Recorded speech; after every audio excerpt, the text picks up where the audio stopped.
Pour moi, le chocolat, ce n'est pas un aliment qui est fait pour nourrir les personnes, c'est un aliment qui est fait pour leur donner du plaisir.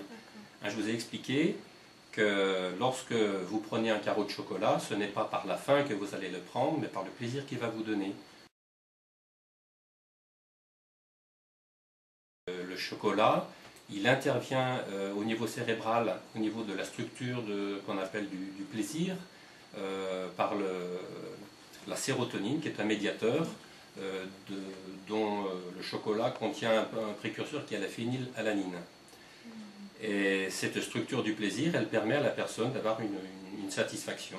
Et en tant que nutritionniste, je n'interdis pas le chocolat à mes patients, mais au contraire, lorsque je pose la question à mes patients, qu'est-ce qui sera le plus difficile pour vous pour un régime restrictif, un régime alimentaire, si la personne me dit ce sera le chocolat, j'autorise le chocolat et la personne est très agréablement surprise de savoir que ça lui est autorisé.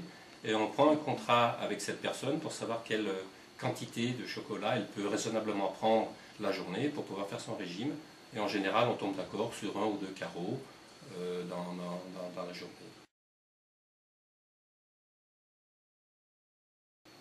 Je vais vous expliquer aussi que le chocolat intervenait au niveau du plaisir par un phénomène de rémanence, un peu comme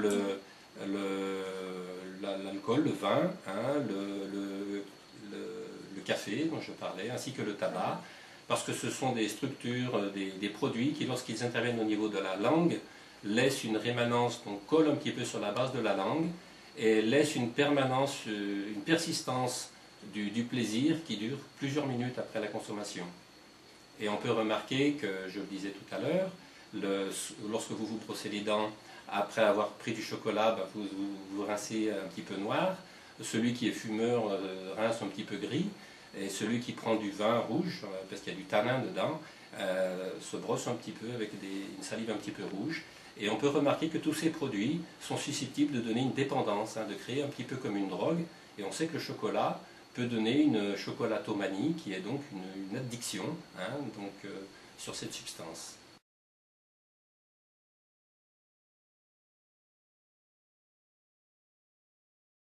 Globalement, le chocolat est fait pour faire plaisir.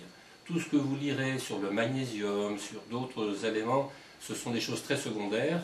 Et si les personnes sont en manque de magnésium, on leur donnera une eau minérale ou des comprimés qui contiennent du magnésium et non pas du chocolat, parce que c'est plus dangereux pour elles de consommer beaucoup de chocolat, qui leur donnera, à cause de la présence de graisse, à cause de la présence de sucre, des problèmes de poids. Et on parlait aussi du phénomène antioxydant du chocolat. Hein, l'oxydation cellulaire crée un vieillissement et destruction des cellules avec le temps. Et un certain nombre de vitamines, la vitamine A, la vitamine C, la vitamine E et le sélénium, pour ce que j'ai en mémoire, donc sont des éléments qui interviennent pour les effets antioxydants. Et le chocolat peut avoir un petit peu cette vertu, mais elle est vraiment... on lui trouvera toutes les qualités qu'on veut, mais je crois que les défauts du chocolat en grande quantité sont quand même supérieurs aux bénéfices.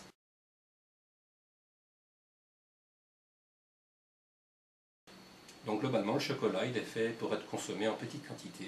De la même façon qu'on disait longtemps aux fumeurs de fumer 2 cigarettes, c'était bien et tolérable, on en est revenu pour le moment. Mais comme le vin, hein, c'est marqué boire avec modération, le chocolat, c'est consommer avec modération. Voilà. Merci.